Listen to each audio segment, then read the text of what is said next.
Vale,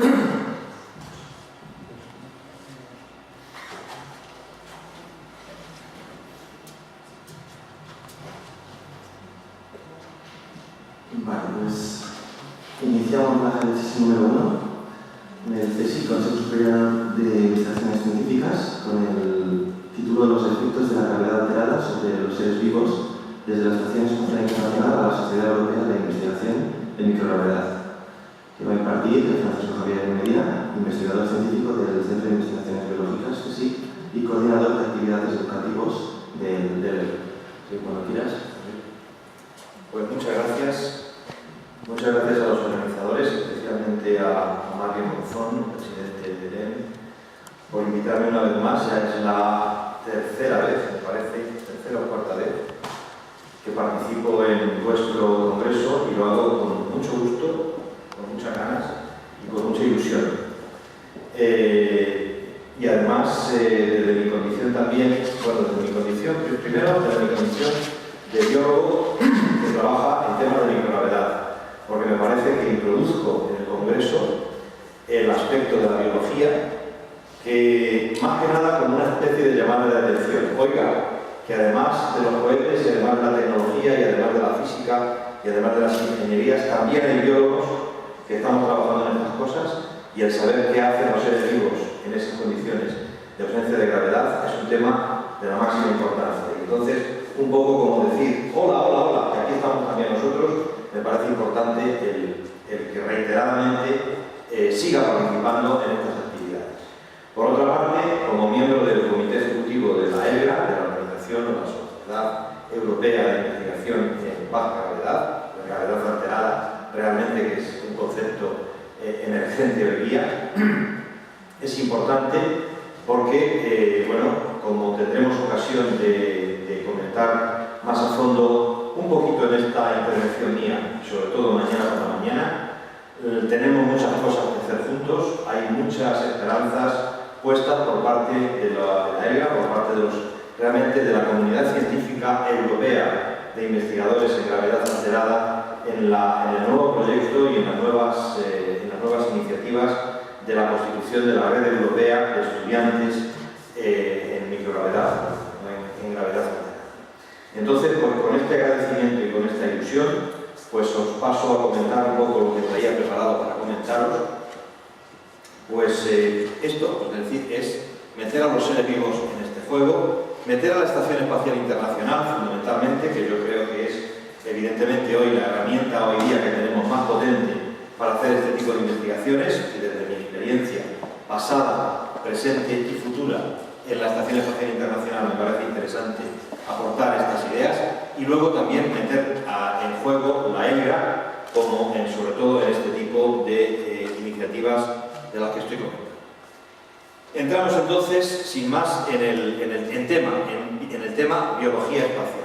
Biología espacial realmente es un concepto relativamente equívoco, porque la biología espacial, es decir, los aspectos que hacen referencia a los seres vivos puestos en el espacio, realmente plantean dos temas, dos preguntas, dos objetivos y dos metodologías que ciertamente no tienen nada que ver una con la otra, desde el punto de vista científico y desde el punto de vista metodológico.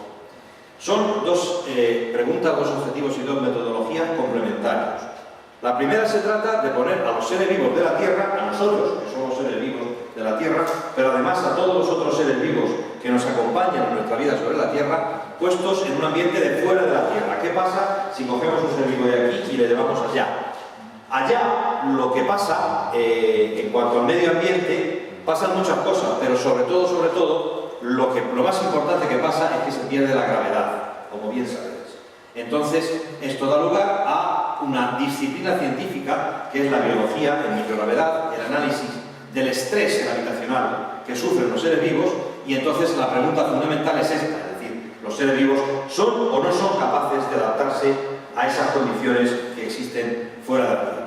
Y la segunda pregunta, pues esta es la complementaria, es decir, si nosotros salimos fuera, ¿qué nos vamos a encontrar aquí? Es decir, ¿nos vamos o no nos vamos a encontrar seres vivos fuera de nuestro planeta? Y entonces esto da lugar a otra disciplina también enormemente importante, que es la astrobiología. Biología en microgravedad y astrobiología son las dos biología espacial, pero como veis tienen metodologías, abordajes experimentales e incluso filosofías científicas un poco distintas. Yo voy a centrarme en la primera parte. Yo de lo que entiendo es de coger a los seres vivos de la Tierra y ponerlos fuera, de coger el ambiente de la gravedad, el ambiente de los seres vivos en gravedad y cambiar los seres vivos en ese ambiente. Entonces, vamos a reflexionar un poquito qué ha hecho la gravedad respecto de los seres vivos. La gravedad es un proceso físico, como bien sabéis, seguramente mucho mejor que yo, que en el entorno de la Tierra es la responsable de esa gama de procesos físicos. Desde mi punto de vista de biólogo, lo que me interesa es que en los procesos moleculares o biofísicos que suceden en el interior de los seres vivos, pues estos procesos puramente físicos en que la gravedad está implicada tienen importancia. Y en un ser vivo no sería lo mismo de lo que es si estos procesos físicos ocurrieran o no ocurrieran, y si ocurrieran de una determinada manera o ocurrieran de otra. Lo cierto, lo históricamente cierto, es que la evolución biológica, la evolución de los seres vivos sobre la superficie de la Tierra, ha ocurrido durante toda la historia de la evolución biológica en presencia de gravedad. Esto, evidentemente, desde un punto de vista geológico, tiene mucha importancia. Las Canarias se han formado como se han formado y se han formado como se han formado gracias a los procesos geológicos en los que la gravedad ha jugado un papel absolutamente fundamental. Pero la evolución biológica también ha ocurrido en presencia de ese factor ambiental constante. Y eso es muy importante. Eso es muy importante porque, por ejemplo, para el ser humano, pues muchas de sus características, vamos a entrar un poquito más a fondo a continuación en ello, muchas de sus características están influidas por la gravedad. Evidentemente el peso, claro, obvio, pero también la circulación y distribución de los fluidos corporales. Es decir, si el ser humano o un ser vivo, un mamífero, un organismo superior necesita llevar la sangre desde el corazón hasta el cerebro o necesita retornar la sangre desde los pies hasta el corazón, ahí hay una fuerza que es necesario hacer. Hay un mecanismo biológico, un mecanismo fisiológico que se ha desarrollado a lo largo de toda la historia evolutiva con el único objeto de vencer la gravedad, y poder llevar la sangre, ese elemento absolutamente fundamental, a un sitio o al otro del ser humano. La respiración, etcétera, etcétera, multitud de fenómenos, de procesos fisiológicos. Bueno, en general entonces, los objetivos globales de la investigación biológica en microgravedad serían en principio un objetivo teórico, un objetivo puramente científico, un objetivo básico, que es conocer más sobre los mecanismos de la vida. Es decir, si la gravedad es un factor físico que ha influido y que ha influido en la historia e influye en la actualidad en los mecanismos biológicos, si la quitamos o la alteramos o la subimos o la bajamos, nos va a dar mayor información sobre la esencia, sobre el conocimiento fundamental de esos mecanismos biológicos. Pero desde el punto de vista, digamos, más aplicado, más práctico, más pegado a nuestros objetivos de nuestra vida, de nuestra vida actual, pues en el contexto que estábamos hablando en la sesión anterior, de exploración espacial, por ejemplo, pues el hecho de saber cómo la vida humana, animal, vegetal, la vida en general, puede progresar en estas condiciones, en ausencia de gravedad, es un conocimiento absolutamente esencial para poder llevar a cabo la exploración espacial. En la comunicación de Cayetano Santana, en la exposición de Cayetano Santana, nos comentaba hace un rato que desde un punto de vista tecnológico el viaje a Marte es tecnológicamente factible incluso hoy día. Desde un punto de vista puramente biológico, regular, porque todavía no están totalmente desarrolladas las contramedidas que deben ser necesarias para contrarrestar los efectos perniciosos de la ausencia de gravedad sobre el ser humano y sobre otros seres vivos durante el periodo de tiempo que exige la misión a Marte. Es decir, en parte está solucionado, pero lo cierto es que el hecho de plantear hoy día el viaje del ser humano a Marte, pues tiene una serie de problemas estrictamente biológicos que no están totalmente resueltos. Hay que solucionar todo esto.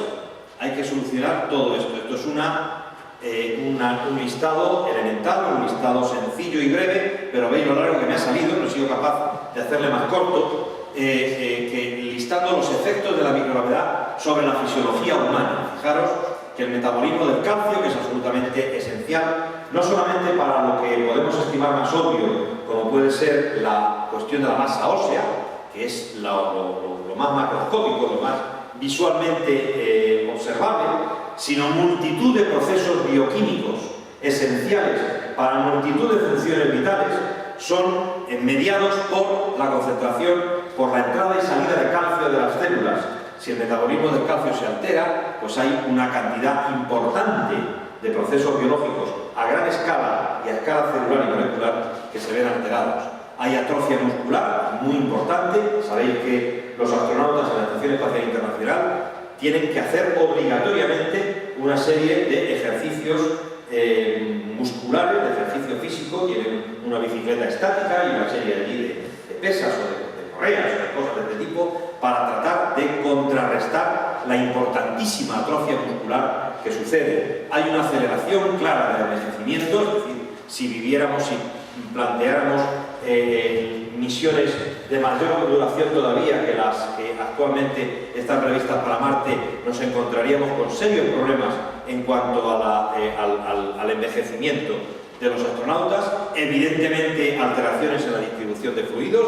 Los astronautas deben llevar dodotis, deben llevar pañales, deben llevar cosas, porque inmediatamente que pierden la gravedad hay problemas serios con la orina, hay problemas importantes a nivel de distribución de función renal, de función sanguínea, de bombeo cardíaco. Hay problemas evidentemente de desorientación, es decir, eso es también una característica muy inmediata, relativamente contrarrestable, pero sabéis que evidentemente el órgano que nos hace ser conscientes de que ahora mismo estamos de pie y de que hay una arriba, una abajo, una derecha y sobre todo una arriba y una abajo, es absolutamente sensible a la gravedad. Es sensible, veremos luego en las plantas cómo está desarrollado, pero en los seres humanos es, digamos, conceptualmente muy similar. Entonces hay un problema de desorientación y todo el mundo sabe qué pasa cuando uno acaba con problemas de desorientación, de mareo, que realmente lo pasa muy mal. Es relativamente reversible, es decir, es más fácilmente adaptable hoy día que otro tipo de cosas. En fin, hay además una enorme cantidad de efectos del ambiente espacial que ya no están solamente debidos a la ausencia de gravedad, sino a otros factores ambientales propios del ambiente espacial, del cual las radiaciones, de las cuales también se ha hablado anteriormente, son muy importantes, etcétera, etcétera, etcétera. Es decir, todo esto son realmente condicionantes muy serios para que ponen en serios problemas las aventuras de exploración espacial que están previstas por parte del ser humano. Los efectos a nivel de organismo completo, en el ser humano o en otros seres vivos cualesquiera. Aquí voy a entrar un poquito más, voy a tratar de ir entrando poquito a poco, darnos unas poquitas, digamos, píldoras biológicas, tratando en todo momento de que no me perdáis el hilo, porque yo sé que no sois biólogos y no querría tampoco entrar en demasiadas profundidades, pero tratando de que no me perdáis el hilo, tratando de que todos los conceptos se expliquen bien, pero necesito volveros a vuestro bachiller, que sería seguramente el último momento en el que estudiaréis biología, y recuperar ese tipo de conocimientos, actualizar un poquito ese tipo de conocimientos, para que me podáis un poco entender bien todo lo demás. Entonces, a nivel celular, es que la primera frase que está aquí puesta es absolutamente esencial, es decir, podemos estudiar la distribución de fluidos en el organismo, podemos estudiar el nivel de pérdida de masa muscular en el astronauta, etcétera, etcétera, pero si no entendemos los mecanismos celulares y moleculares que están detrás de eso, no vamos a ser capaces de solucionarlo. Es decir, vamos a terminar, bueno, con que el astronauta, bueno, pues si hace todos los días una hora de bicicleta estática, se le soluciona, pero de verdad, la manera de solucionarlo en concreto es viendo el mecanismo molecular que está por debajo y tratando de ponerle soluciones realmente permanentes, soluciones a nivel celular o a nivel molecular. Entonces, necesitamos entender que en microgravedad se han detectado alteraciones en la división celular, en la integridad de los cromosomas, en una serie de procesos celulares que son los responsables de que los procesos fisiológicos a nivel global estén alterados.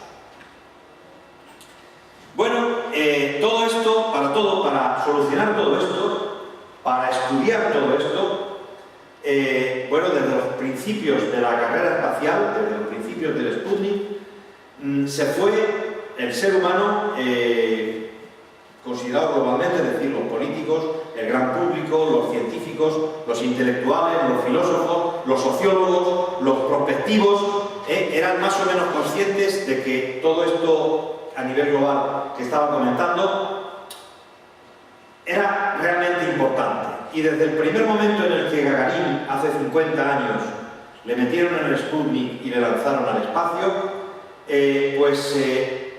se era más o menos consciente de que ese tipo de problemas, esos u otros parecidos, iban a surgir y que en todo caso, de alguna manera, había que poner un ingenio dando vueltas alrededor de la Tierra, donde poner seres humanos y donde investigar este tipo de problemas que suceden cuando la gravedad está ausente del medio ambiente.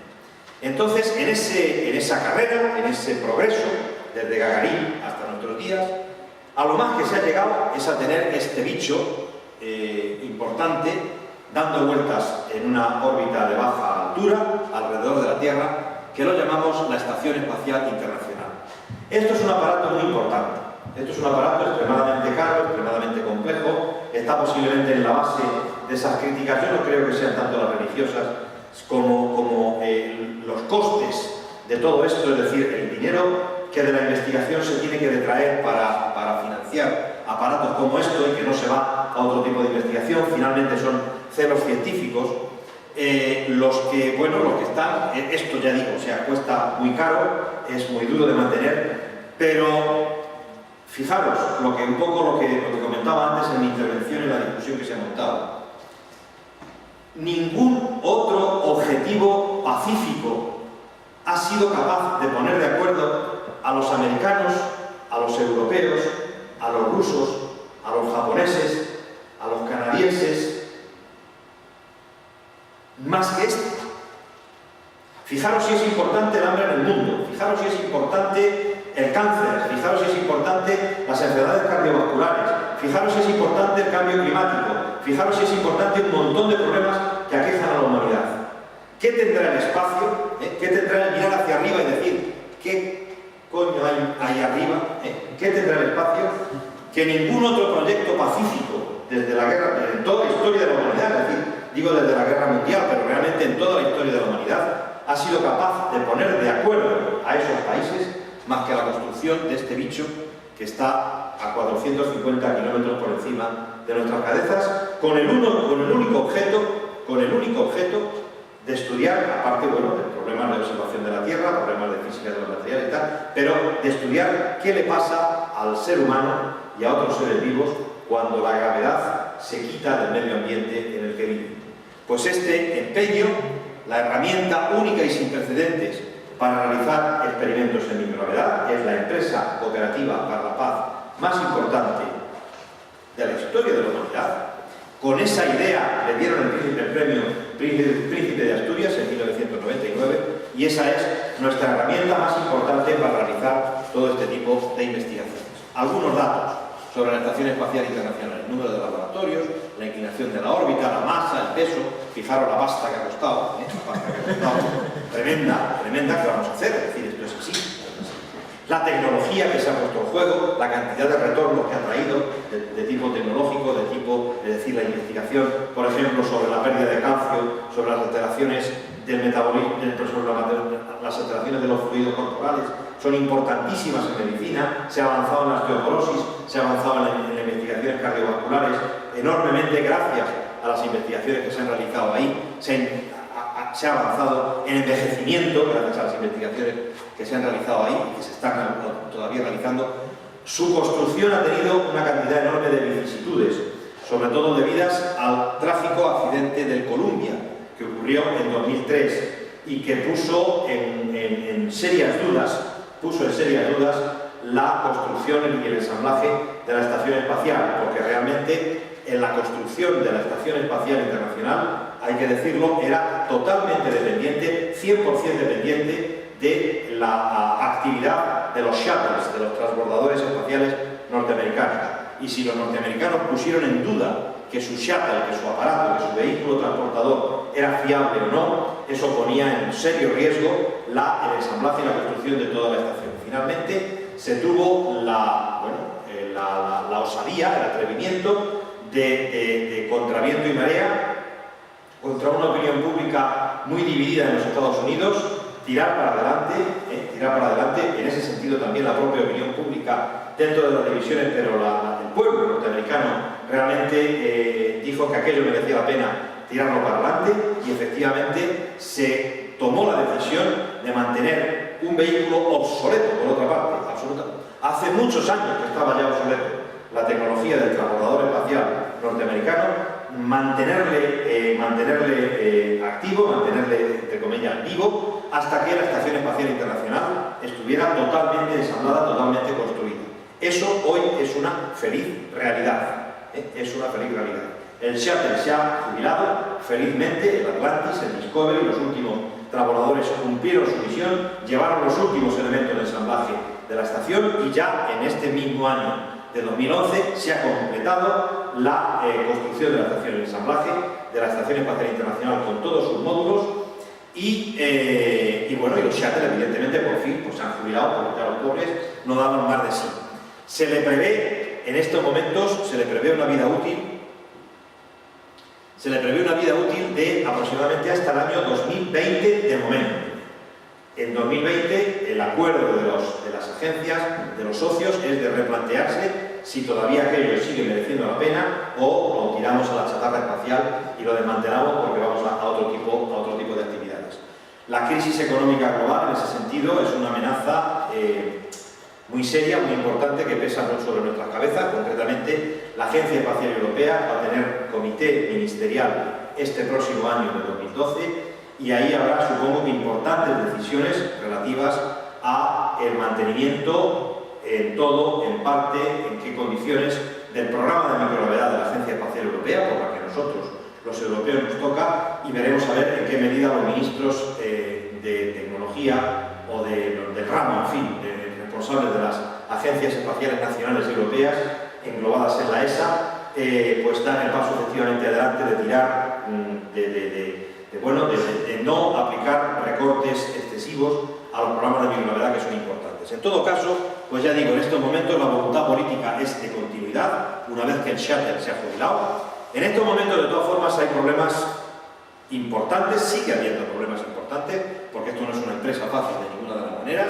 El transporte de tripulaciones, tanto la normal como la tripulación de emergencia, está solamente garantizado, solamente puede realizarse por medio de las naves rusas Soyuz. No hay en este momento ningún otro vehículo capaz de llevar astronautas y de traerlos a y desde la Estación Espacial Internacional. En ese sentido, los que trabajamos en este tema nos echamos a temblar hace un par de meses cuando una nave Progress, que es exactamente igual que la Soyuz, lo que ocurre es que es la no tripulada, se van alternando, los rusos van alternando un lanzamiento de la Soyuz, que es tripulada, que lleva astronautas, y un lanzamiento de la Progress, que es simplemente un almacén de cosas que suben a la estación espacial.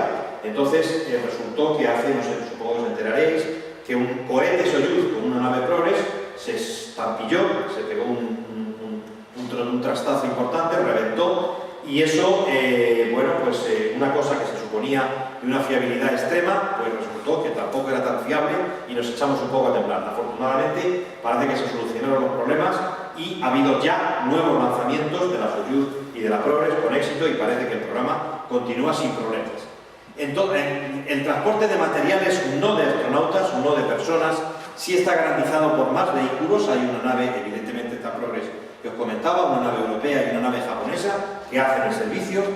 Y lo más importante, también se ha comentado en intervenciones anteriores en esta misma tarde, el futuro desde el punto de vista norteamericano, esencialmente norteamericano, en este sentido son ellos y solo ellos los que están tirando para adelante en esta dirección, está en manos de la empresa privada. Está en manos de la empresa privada. Lo cual supone un cambio importante en la filosofía de todas estas historias, pero lo cierto es que hay un montón de empresas privadas que están viendo negocio, porque esta es la única cuestión a considerar desde ese punto de vista, que están realmente viendo negocio en este tipo de cosas. El turismo espacial, evidentemente, no es nada desdeñable en esta historia, y efectivamente son las que nos van a garantizar en un futuro a muy corto plazo, en combinación, por supuesto, con las todavía fiables Soyuz, el transporte a y desde la Estación Espacial Internacional. Yo tengo que deciros que en el próximo proyecto de investigación que tenemos en marcha, que va a comportar una serie de vuelos a la Estación Espacial en años sucesivos, empezando en 2012, ya es la nave, esta nave construida por la empresa SpaceX, la que va a ser capaz de traernos y llevarnos las muestras a la Estación Espacial. Bueno, en la investigación, en la Estación Espacial se hace, evidentemente, no lo voy a decir una vez más, investigación biológica. Se hace investigación, por supuesto, sobre fisiología humana, en el sentido que estábamos comentando. Se hace investigación con diversos sistemas biológicos, utilizando fundamentalmente organismos modelo, de la misma manera que la investigación en fisiología humana se hace muchas veces con ratones, como organismo modelo de los mamíferos, para no tratar con los seres humanos propiamente dichos. Existen organismos modelo de plantas, organismos modelo de bacterias, organismos modelo de insectos, organismos modelo de peces. Con organismos modelo de este tipo, de los cuales hablaremos un poquito más a continuación, se hace también investigación ahí. Y se estudian con cultivos in vitro, con otros tipos de modelos a nivel celular, estudios a nivel celular y molecular que, como os comentaba antes, son de la máxima importancia. Y entramos ya en esta última parte, o en esta media parte, luego os hablaré también, os quiero hablar un poquito como tercera parte de la ELGA, pero como esta última parte de la historia, de lo que uno en su modestia está haciendo. Y uno en su modestia está trabajando con plantas. Y entonces la pregunta primera que tiene que hacerse es, en ese contexto en el que hemos visto que el astronauta es tan importante, que todo esto, ¿para qué queremos las plantas? ¿Qué hacemos mandando plantas a la Estación Espacial Internacional?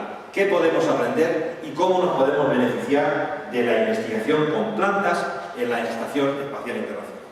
Bueno, pues también desde un punto de vista de la exploración espacial, las plantas evidentemente no van a ser los exploradores, pero las plantas deben acompañar inexorablemente al explorador espacial humano. Las plantas son el elemento esencial de lo que se llaman sistemas de soporte vital. Eso quiere decir que posiblemente en un viaje a Marte, si se hace además con esos motores tan sofisticados y tan superfarolíticos que se están construyendo, pues a lo mejor se puede llevar comida. Pero a lo mejor en cuanto queramos ir un poquito más allá, o en cuanto nos queramos detener en Marte a pasar un veranito, a algo más que llegar a hacer pis y volverse, que era lo que decía Gila, que hacía su amigo el montañero, cuando te subes a Everest, ya desde pues nada, me voy y me bajo, ¿no? Pues eso, además de hacer pis en Marte y de recoger unas muestras, si se quiere uno pasar un veranito, pues ya no le va a llegar la comida que se traiga de la Tierra. Y entonces necesita algo de lo que se llama hacer agricultura espacial. Es decir, necesita... ¿Por qué necesita hacer agricultura? Es que también puede hacer ganadería, pero la ganadería es más compleja, en principio, y además la ganadería soluciona muchos menos problemas que soluciona la agricultura espacial. Porque las plantas, fijaros lo que son capaces de dar. Son capaces de dar comida, son capaces de dar agua y son capaces de reutilizar un componente residual muy importante de la actividad humana, que es el CO2. Las plantas son, en contraposición a los animales, los únicos que son capaces de aprovechar la luz y para producir energía biológicamente utilizable, y además a expensas de un producto de desecho muy importante de la actividad animal, como es el CO2. Entonces, efectivamente, son las plantas más importantes que los propios animales los que deben acompañar al ser humano en esa aventura, si es que efectivamente se quiere extender a algo más que un viaje de corta duración. Aparte de esa trascendencia importante en la exploración espacial, hay un componente esencial, un componente de ciencia básica, pero también, lo mencionamos algo al principio de la charla, cuando hablábamos de los efectos globales de la gravedad. Fijaros que las plantas se han pasado, desde que las plantas salieron del agua y colonizaron la Tierra, han pasado la friolera de 400 aproximadamente, millón más, millón menos, de 410 millones de años. Esta es la evolución de las plantas, esa es la historia de la Tierra, esa es la historia de la Tierra, y esta es la evolución de las diferentes clases de plantas hasta llegar a las que tenemos hoy día. Y entonces resulta que las primeras plantas vasculares, es decir, las plantas que desarrollan sistemas de transporte de la comida, es decir, sistemas de vasos conductores de la savia, es decir, plantas que tienen una diferenciación importante y tienen órganos especializados en captar los nutrientes en las raíces, de captar la luz en las hojas y de comunicarse ese tipo de cosas que han captado para nutrir a la planta entera. Esas son las plantas vasculares. Las más elementales son los helechos y, por supuesto, todas las plantas superiores que conocemos, todos los árboles, todas las hierbas, etc. Todas esas plantas son las plantas vasculares, pues las primeras aparecieron 410 millones de años en la historia de la evolución. Bueno, pues toda esa evolución ha ocurrido, lo repito una vez más, en presencia de la gravedad. Pero es que en el caso de las plantas, en el caso de los animales era muy importante, pero en el caso de las plantas, vamos a pasar por esto de aquí, es que el desarrollo y el crecimiento de las plantas depende estrictamente de la gravedad, depende terriblemente de la gravedad. La gravedad, como comentábamos antes, define un arriba y un abajo. Si no hubiera gravedad no habría arriba y abajo. Y para las plantas el arriba y el abajo es esencial. Arriba está el sol, abajo están los nutrientes. Arriba tiene que hacer la fotosíntesis, abajo tiene que captar las sales minerales. De manera que el orientar su crecimiento, el orientar su desarrollo, teniendo en cuenta un arriba y un abajo, es decir, en relación al vector gravedad, es absolutamente esencial para las plantas. Y para eso han desarrollado células receptoras de la gravedad, células que son capaces de sensibilizarse, de captar el vector gravedad, y han desarrollado un mecanismo que se llama gravitropismo, que consiste en que la planta efectivamente se orienta por un arriba y un abajo. La planta manda las raíces hacia abajo, no por casualidad, y la planta manda las hojas hacia arriba, no por casualidad. Este es un experimento elemental, un experimento sencillísimo, cualquiera puede verlo, en la naturaleza, en una montaña, cómo se desarrolla un árbol, cómo los tallos de las plantas crecen hacia arriba. Y este es un experimento, bueno, pues un poquito menos al alcance de cualquiera en su casa, pero también muy sencillo. Es poner unas semillas a germinar en un platillo, en una placa Petri con nutriente, las ponemos orientadas de arriba abajo, o sea, ponemos la placa vertical y entonces resulta que las raíces efectivamente crecen hacia abajo. Pero si le damos la vuelta al platillo, a la placa Petri, resulta que las raíces hacen este fin. Eso es el gravitropismo. Y el gravitropismo depende de unas células, es decir, de eso que llamábamos los órganos especializados. Los órganos especializados en el gravitropismo, concretamente en el gravitropismo de la raíz, se encuentran en la punta, en el extremo de la raíz. Y son unas células especializadas que se llaman estatocitos. Y estos son estas. Esto es visto al microscopio óptico, es la punta de una raíz, y ahí estas células son los estatocitos. Y los estatocitos tienen en su interior unos corpúsculos, unos gránulos, que son gránulos de almidón. Son gránulos de almidón.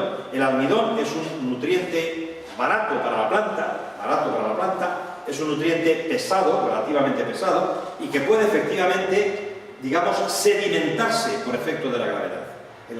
El amiloplasto, que en este caso se llama estatolito, sedimenta por acción de la gravedad y polariza la célula. Esta célula concretamente que veis aquí, este estatocito que veis aquí, tiene una arriba donde no hay amiloplastos y una abajo donde sí los hay. Esto desencadena que la planta crezca precisamente de esta manera y no de esta o de cualquier otra.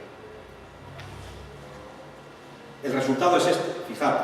Esto es un poco lo que os enseñaba antes. Estos son unas cuantas semillas de Arabidopsis, de una planta modelo, puestas a germinar en condiciones de gravedad control y en condiciones de microgravedad.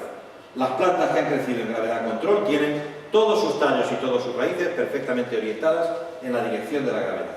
Aquí tenemos una maraña de hilos, esos hilos que son los pequeños tallos y las pequeñas raíces, totalmente al azar, totalmente enmarañados en todas las direcciones del espacio, porque se ha perdido ese gravitropismo.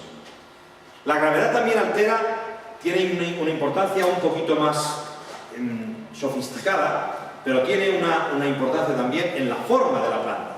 Es decir, en condiciones de ausencia de gravedad, se ha visto que la raíz primaria crece más, es una gráfica del control y de la longitud de la raíz primaria en condiciones de microgravedad y que desarrolla más raíces laterales, es decir, la forma de la planta, el desarrollo de la planta también está condicionado por esto. Bueno, pues lo que se hace con plantas en la Estación Espacial Internacional va dirigido fundamentalmente a estas tres cosas: a estudiar las bases celulares y moleculares del gravitropismo y del gravimorfismo, es decir, ¿qué pasa? ¿Por qué el amiloplasto sedimenta? ¿Y por qué cuando el amiloplasto sedimenta en el estatocito se desencadenan unos procesos que hacen que la planta, que los mecanismos de crecimiento de la planta vayan de esa manera? Eso es un objetivo. Otro, el estudiar otro tipo de mecanismos celulares que no están directamente relacionados con el gravitropismo, pero que son esenciales para que la planta crezca como debe, y cómo la gravedad, cómo la ausencia de gravedad puede influir en ellos. Y el objetivo final, todo esto es con objeto de poder completar de un modo fiable y reproducible un ciclo vital completo de una planta, es decir, que de una semilla se produzcan semillas, que se produzcan semillas y se produzcan semillas, es decir, poder efectivamente hacer agricultura espacial. Vamos a entrar un poquito más en la biología, vamos a dar un pasito más adelante, porque realmente lo que uno trabaja, lo que uno hace de verdad, es estudiar estos mecanismos celulares básicos, no directamente relacionados con el gravitropismo, pero absolutamente esenciales, que están relacionados con el crecimiento y el desarrollo de la planta. Y en concreto nosotros estudiamos la proliferación y el crecimiento celular en el meristemo de la raíz.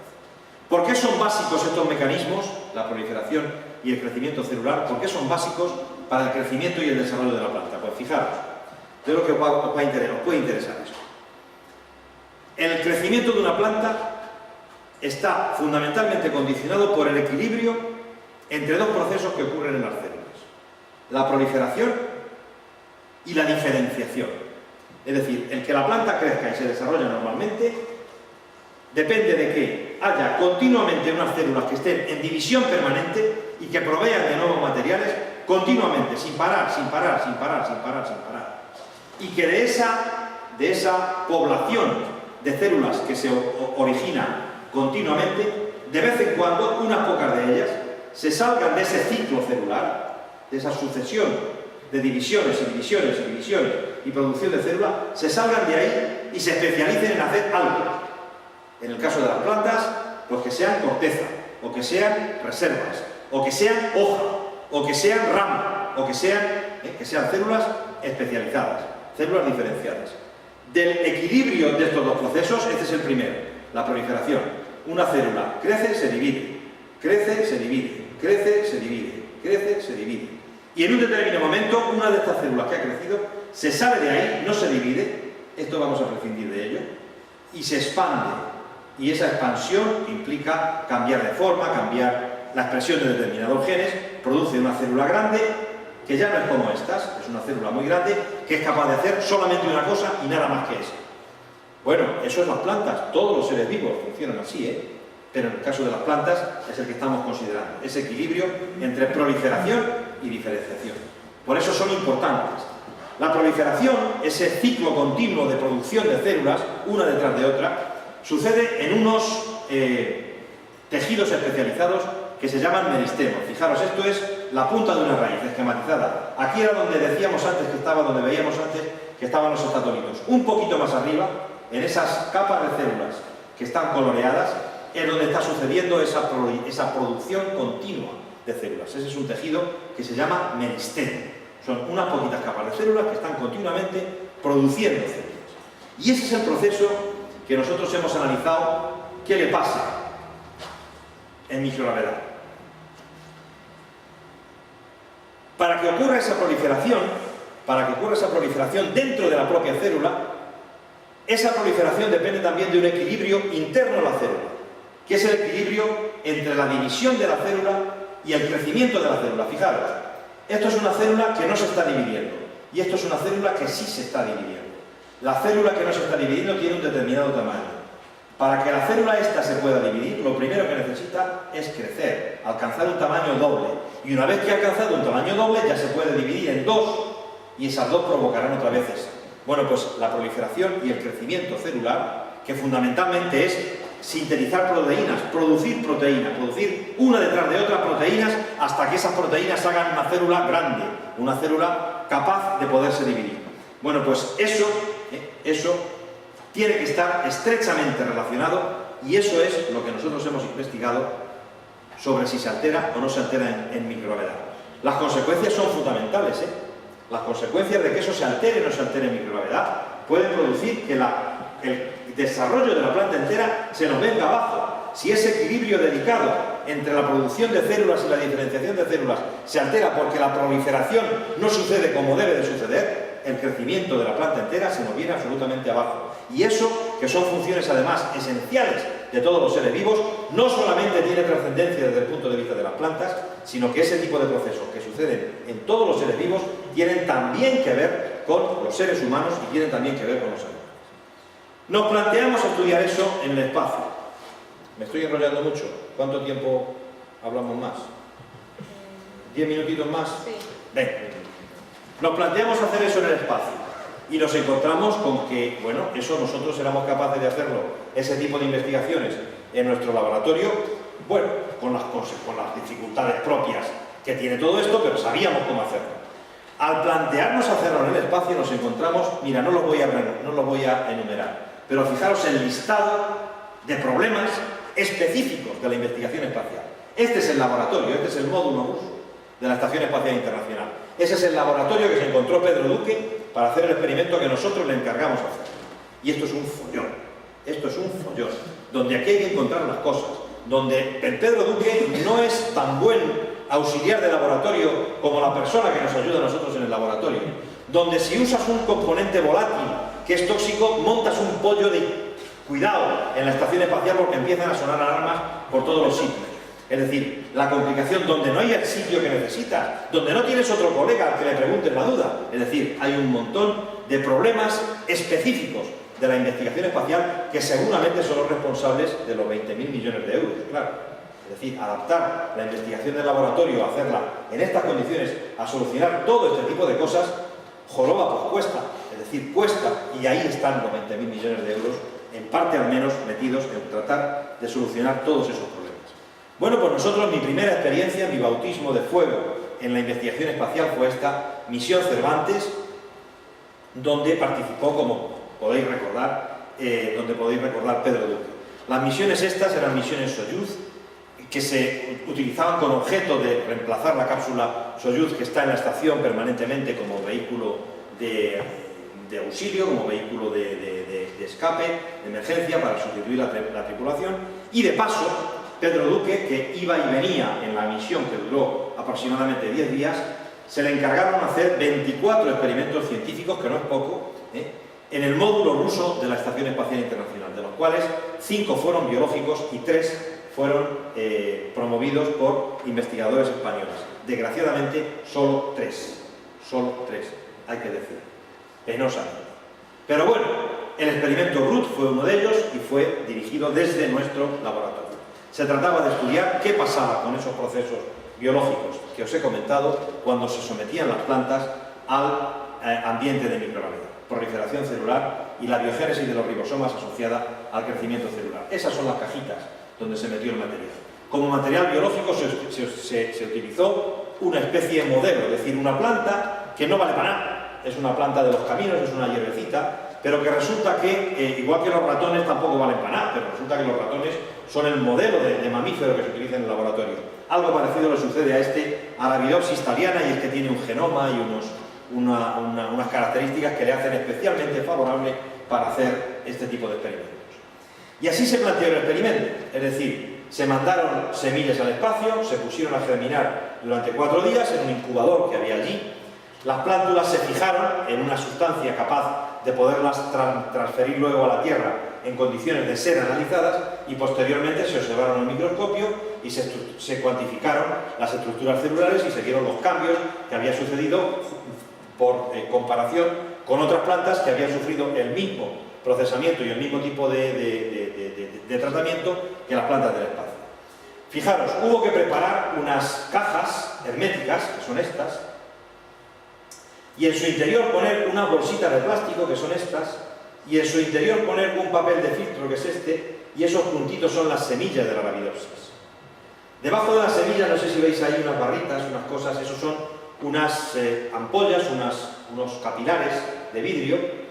La mitad de estos contenían medio de cultivo y la otra mitad contenían el fijador químico capaz de preservar las plantas que habían salido.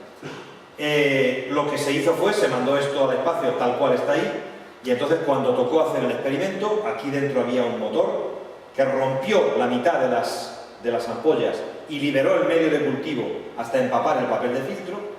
Al estar las semillas en contacto con el papel de filtro, eso seguramente tenéis todos experiencia de cuando erais chicos, de haber puesto un papel de filtro o un poquito de algodón y haber puesto a germinar una semilla. Pues en el papel de filtro las semillas germinan, y cuando pasaron los 4 días, el motorcito rompió la otra mitad de las capsulitas, de las ampollitas, y liberó el fijador y dejó aquello preparado para ser estudiado al microscopio.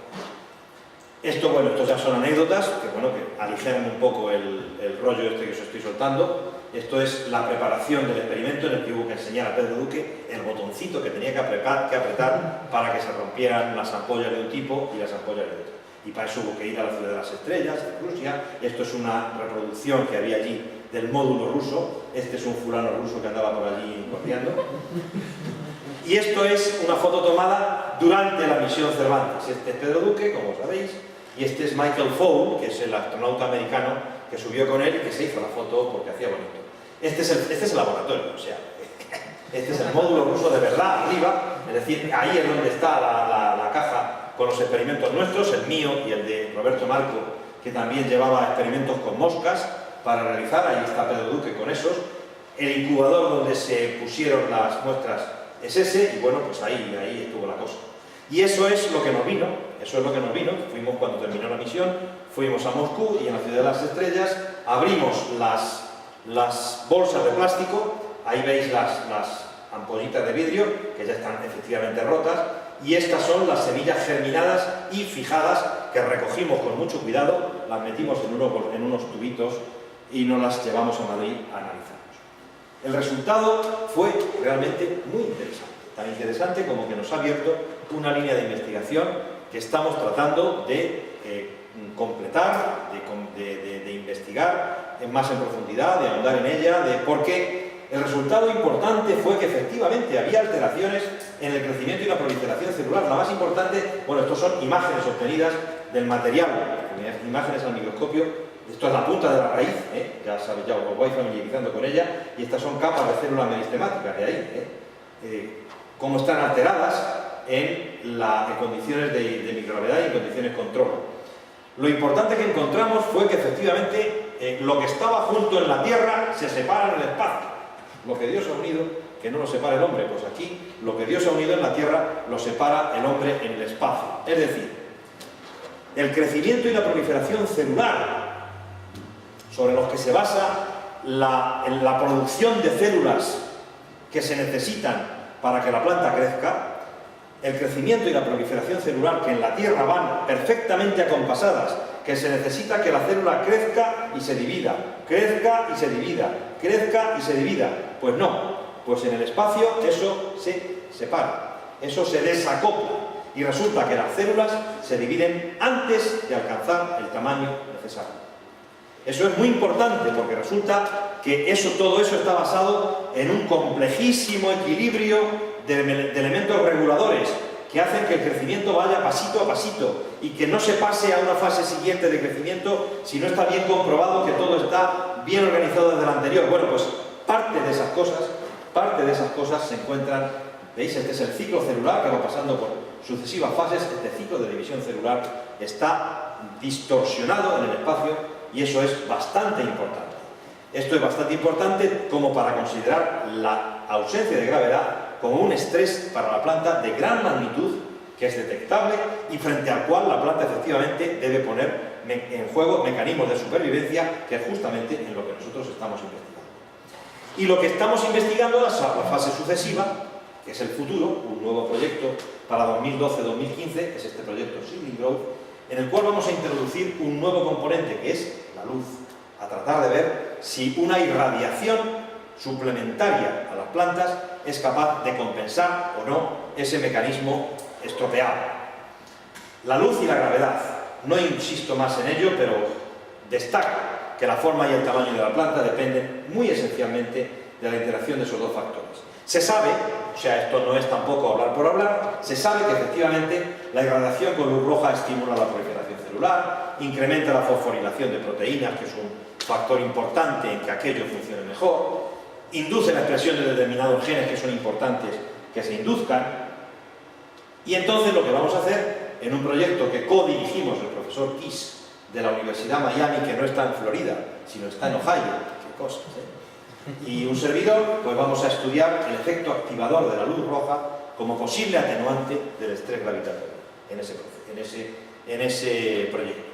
Más cosas, John Kiss aporta. John Kiss es un especialista justamente en fototropismo, es decir, en la influencia de la luz sobre el crecimiento de las plantas, y entonces la interacción de sus conocimientos sobre luz y de los míos sobre ciclo celular y sobre proliferación, seguramente esperamos que va a dar lugar a un proyecto muy bonito y muy interesante.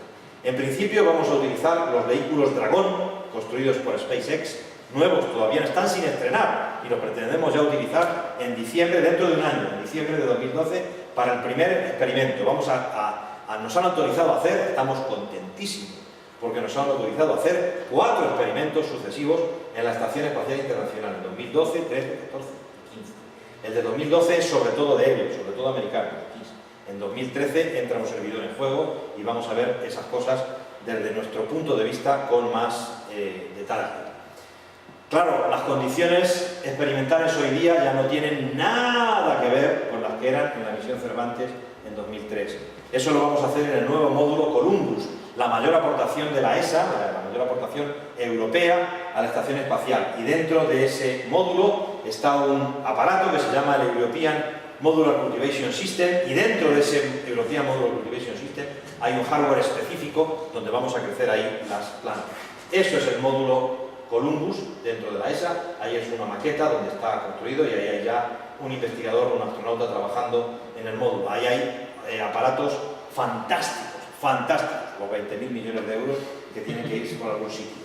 Este es el aparato, el European Modular Cultivation System. Fijaros lo que tiene, que evidentemente en la misión Cervantes ni soñarlo. Tenemos atmósfera controlada, es decir, respiración de las plantas controlada, luz, temperatura, agua, humedad y la eliminación de etileno, que para las plantas es muy importante. Es un gas que se produce con el crecimiento de las plantas, pero que tiene efectos de retroalimentación, es decir, inhibe el crecimiento cuando se produce, con lo cual se elimina. Pero además es un dispositivo muy ingenioso, porque realmente todos los sistemas de control del experimento están montados sobre 2 centrífugas, una centrífuga y otra centrífuga, de manera que podemos realizar a la vez 2 experimentos, uno con la centrífuga parada, es decir, en condiciones efectivamente de microgravedad, de ausencia de gravedad, y otra con la centrífuga rotando precisamente a velocidad de 1 G, de manera que podemos hacer un experimento que nos reproduce las condiciones de la Tierra, pero tiene en cuenta todos los factores ambientales que no son la gravedad y que están presentes en el espacio. Este es el forjendro, este es, en fin, vosotros que sois tecnólogos seguramente lo entendéis. Yo, bueno, a mí me asusta, pero aquí, en fin, aquí están los contenedores experimentales, los sistemas de iluminación, de vídeo, la electrónica compleja, las interfaces electrónicas con los sistemas de control, el control de la humedad, el motor que hace dar vueltas a la centrífuga, el agua, espejos para poder hacer el vídeo no directamente, sino a través del reflejo en un espejo. Y este es el hardware específico que nosotros vamos a utilizar. Ese es un hardware desarrollado por los americanos en el centro Ames de la NASA. Estos son las cassettes, hay 5, este es el contenedor experimental, que en cada centrífuga del aparato se colocan 4. Y entonces en el interior de cada uno de estos contenedores experimentales colocamos 5 cassettes. Y esas 5 cassettes, ahí crecen las plántulas, ahí veis, ¿lo veis? Cómo crecen ahí dentro. Y tenemos 3 sistemas de iluminación. Un sistema de iluminación con luz blanca colocado en uno de los lados grandes, de los lados largos del cassette, un sistema de iluminación azul en uno de los pequeños y otro sistema de iluminación azul en otro. ¿Por qué? Porque no es lo mismo iluminar con luz roja, la longitud de onda de la iluminación es muy importante. Yo en particular, que quiero fijar las plantas para poder hacer microscopía, observación a microscopio, tengo un problema importante que es la fijación. Ese dispositivo no es capaz de fijarlo, pero me lo están solucionando. Me lo están solucionando. Y estos somos los que estamos en el juego. La gente de mi laboratorio, ahí tenéis los nombres, ese John Hiss, el colega americano con el que estamos trabajando, y esas son Eugénie Carrero Díaz y Elodie Boucheron, que son dos investigadoras francesas con las que estamos trabajando en este proyecto.